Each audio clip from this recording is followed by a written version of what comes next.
SVC Media. Welcome to the iGaming Daily Podcast, analysing the news from the betting and gaming industry all over the globe, supported by Optimove, the #1 CRM marketing solution for the iGaming market.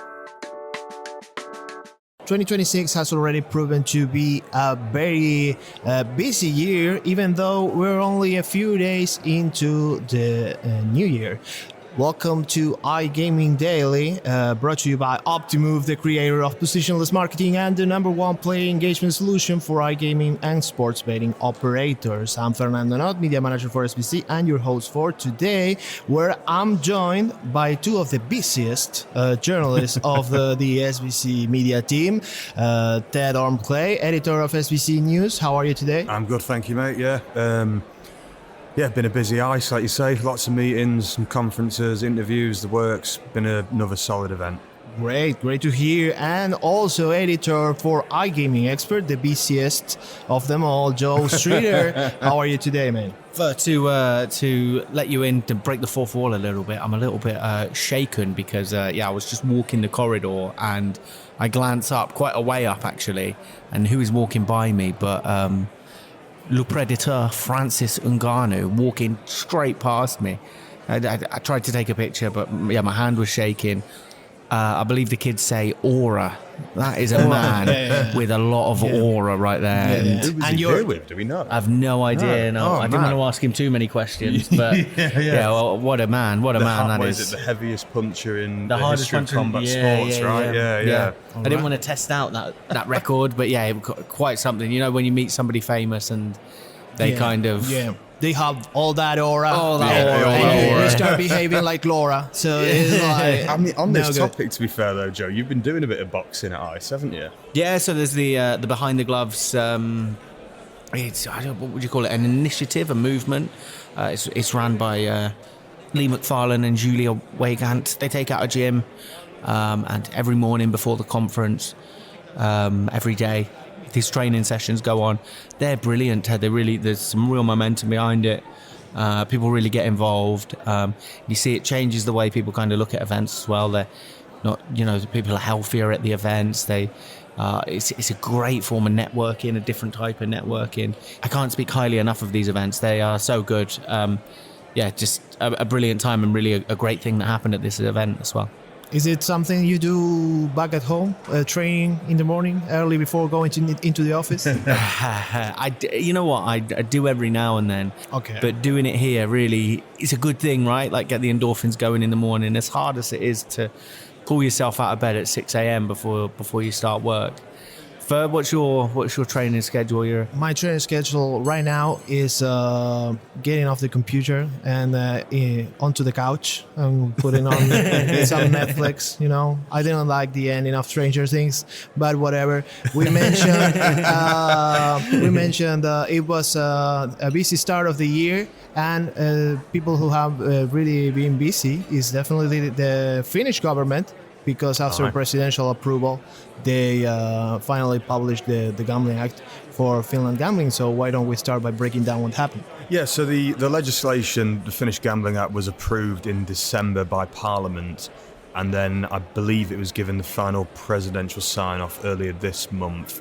And now, as you say, it's been published in full. We now can check out all the different clauses of it publicly. It's been published on the Finnish government's website. We already knew a lot of the main conditions anyway, but obviously for any relevant stakeholders, you can now go on and check that out and try and find any parts of it that relate to your business. Some of the main sort of facts I know, the market will be launching on the 1st of July 2027. It was initially meant to be the 1st of January, but they decided to push that back by 6 months. I think you can start applying for licenses in March this year, and B2B license applications will open a year into the market's activity, I think. Obviously, the background behind it is that it's going to change the monopoly held in Finland, held by Veikkaus, the state-owned company.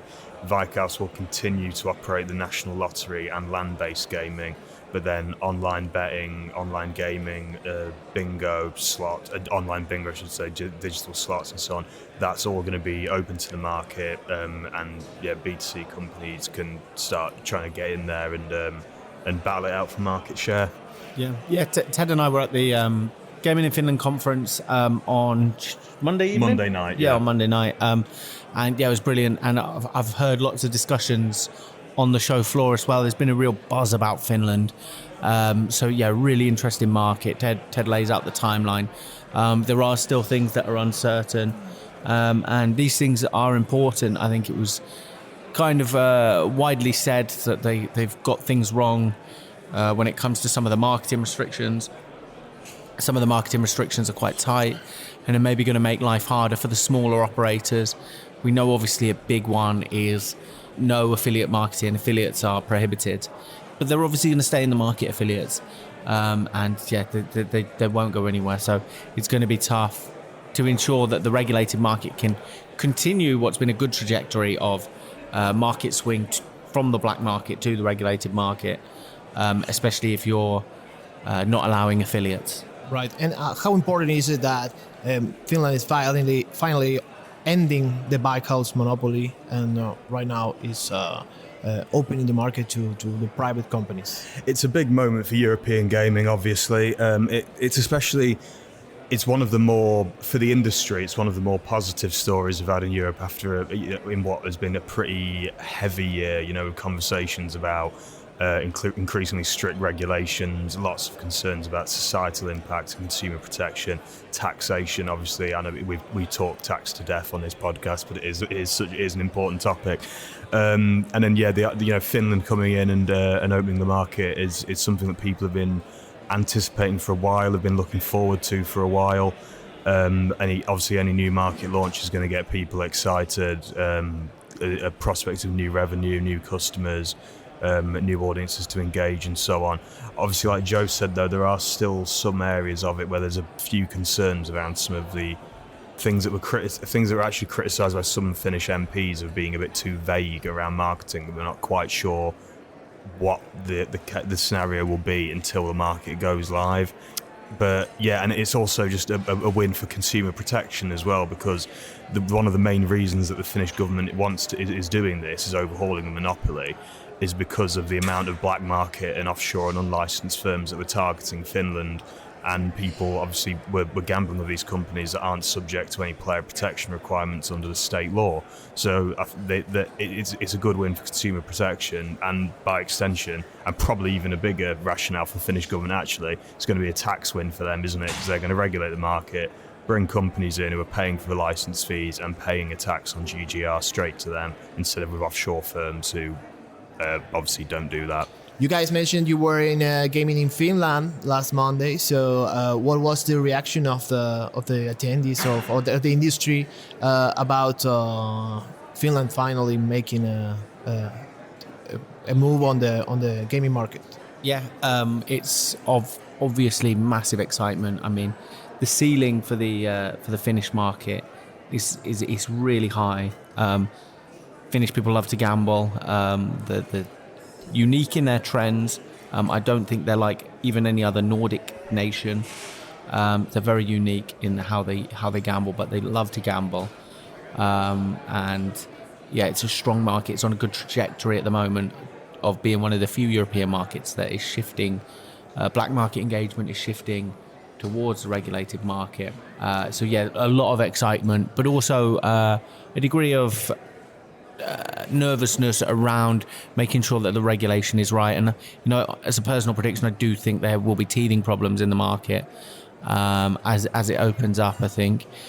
But it's just about being adaptive and kind of fixing those, and having a government and a regulator that works with operators and works with the industry to ensure that it's the safest and most efficient market as possible.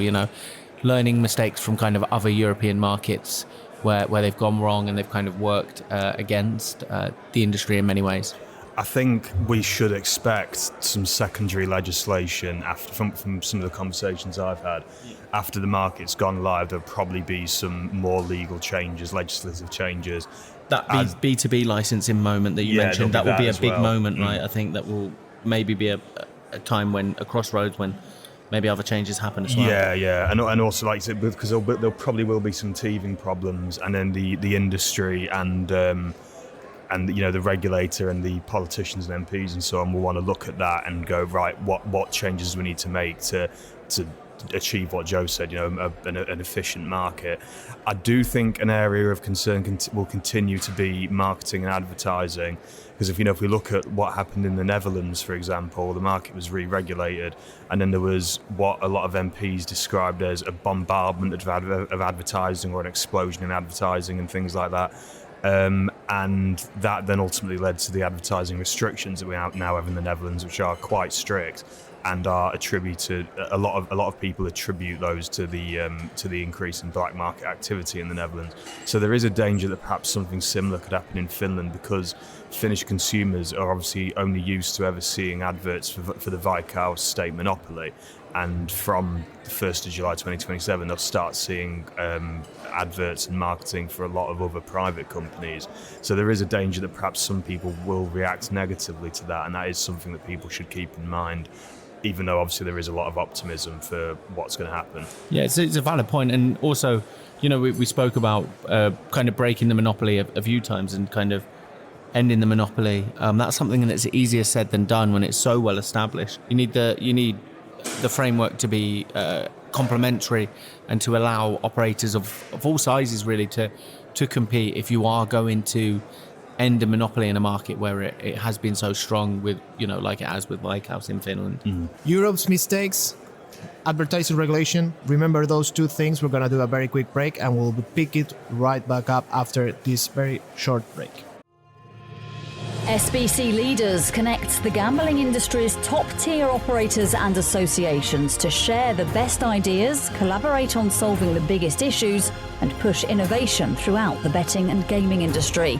If you're an operator and want to join the discussion, visit sbcleaders.com for more information. And we're back with more iGaming Daily to continue discussing European regulation. Of course, Finland, the big story of the week, but still a lot of concerns around marketing regulation, which has been, of course, a topic that's been very present all around Europe, and especially in Spain, where I was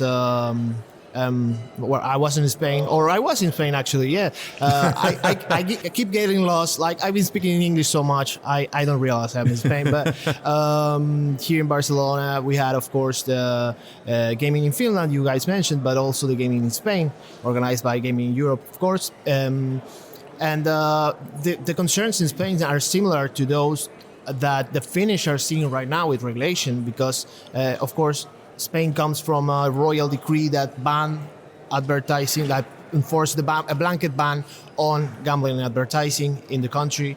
Then it got overturned recently, but of course, all the pandemic period where the gaming industry, of course, grew and grew, because, of course, people were recluded in their houses. The Spanish operators missed an opportunity there because they couldn't advertise properly. But who did advertise properly? The unregulated operators, of course, the illegal market. So that remained a big topic of discussion in Spain, and that was covered in gaming in Spain, of course. It's interesting you mention it, Fer, because also in Italy, they're going through changes where, many years ago they brought in the dignity decree where football sponsorships and front of shirt sponsorships were prohibited for gambling operators, and they're going through a transformation now, and they are they're it seems like they're in the process of bringing back football front of shirt sponsorships in football, right? And it was a point of contention, I think, in Italy for quite some time, wasn't it? Because obviously the operators, it's useful for them for the marketing. It's the way of engaging one of your most important audiences, which is football fans, especially in Italy, which is obviously a country with such a huge football culture and some massive teams like, AC Milan, Inter, and so on. Yeah. But the football clubs as well weren't particularly happy with that ban either, and that decree. I think a lot of them weren't, because it cut off a very useful, a very lucrative source of revenue for them, of commercial revenue. We did obviously see some deals getting around it though, didn't we? Like infotainment partnerships and things like that, and more affiliate-based ones. But Italy's going through a regulatory adjustment as well. It launched the new marketplace in November. It's still a very big one. It's the second biggest market in Europe after the UK by GGR, I believe. A lot of companies are quite receptive to the tax framework as well. I think it's a lot less of a burden than it is in the Netherlands and Germany than it will be in the UK. So I think we can expect Italy to continue developing this year as quite a promising market in Europe. And Ted, I would be remiss of me to not mention, as you mentioned, Italian football culture, to not pay homage to one of the most charismatic sports stars I've met at one of these events, who I met this week on the Digitane stand, Alessandro Del Piero. He was fantastic alongside Luis Figo, but yeah, Del Piero truly stole the show. He was brilliant, a legend, so much charisma. Yeah, just fantastic. Yeah, absolute class by Alessandro Del Piero. I think you'll never convince me that there's any better football than that of the late 90s, early 2000s. I mean, that's the best football there ever was and there ever will be. But speaking about the future, of course, Finland looking out to what's going to happen with their marketing regulation. Spain also going back at it with the new bill that's going to be discussed this year in the country about, of course, gambling advertising. So a lot to #wait and see for the future.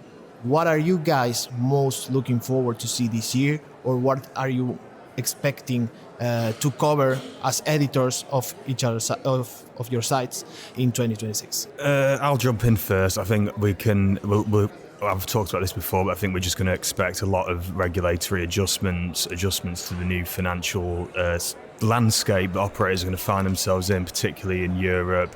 Changes to marketing, changes to business structures and things like that, potentially some mergers and acquisitions as a result of that as well.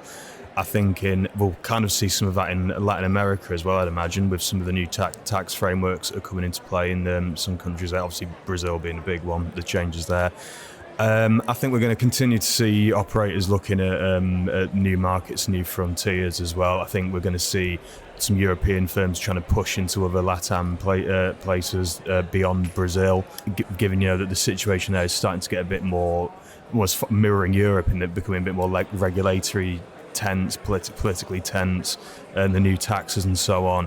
I think Africa, we're going to start seeing a lot more attention there as well. We know that like Super Group has already been they've earmarked Africa as a big destination for them, so we'll continue to see that, and we're going to continue seeing this prediction space in the US develop as well, and continue to have a potential knock-on effect on the betting and gaming industry. Yeah, absolutely agree on the LATAM side of things. Definitely a different look for Brazil in 2026 with the new tax framework in force late last year. The same as Peru, the same as Colombia. So there's a lot of movement around taxation. You mentioned we talked a lot about taxation on the podcast, but that's not our fault. That's the government's, the different governments' fault. They seem to have all agreed on enforcing higher taxation on the gambling industry. But Joe, what are your predictions for 2026? Well, I had a few, but Ted's covered every base known to man with that answer there, hasn't he? He's a greedy boy. Sorry. Just He's left me scraps. Repost Ted's. So Joe's just. No, I've got some predictions still. Right. It kind of taps into what Ted says a little bit. I have three, actually. I'll try and keep it brief. Three. One around Africa. I think Nigeria is. Maybe this is optimistic, but I think Nigeria is going to get some taxation stability. We're going to see some stability in Nigeria. It's been quite a turbulent market in recent times, and there's still a big dispute going on there around the gambling framework. But I hope by the end of 2026 we see stability and it retains its status as one of Africa's most prosperous markets. I also believe that there will be some real retail innovation in Europe in 2026. I think the land-based sector, and that's bookmakers, betting shops, and also casinos, they're going to be leveled up. I think we're going to see some real innovation in that space. And as somebody that came from the sector myself, I really hope British bookmakers can kind of thrive as a result of that. I think they can kind of win the PR battle and become hubs of innovation. And for my last prediction is one very, very personal to you, my friend. I believe this hashtag wait and see thing that you're trying to kick off, I think it's going to take off. It's going to take you to the moon. I think you're going to go viral this year, Fer. I think it's really going to, I appreciate it, Joe. Hashtag wait and see if hashtag wait and see succeeds. But if you want to keep up to date with all the predictions and see if the guys got it all wrong, and so you can go to their LinkedIn profiles and insult them, well, you have to subscribe to all the SBC Media newsletters. Of course, follow iGaming Daily on all your podcasting platforms and on TikTok. Thank you very much, Ted, Joe, Anaya, McDonald for producing this episode. I'm Fernando Noodt, and we'll see you in the next one. Goodbye. Thank you for listening to today's iGaming Daily podcast, supported by Optimove, the #1 CRM marketing solution for the iGaming market. If you want to find out more about some of the subjects raised today, feel free to explore any of the sites in the SBC News network or check out the latest edition of the SBC Leaders magazine. Happy reading.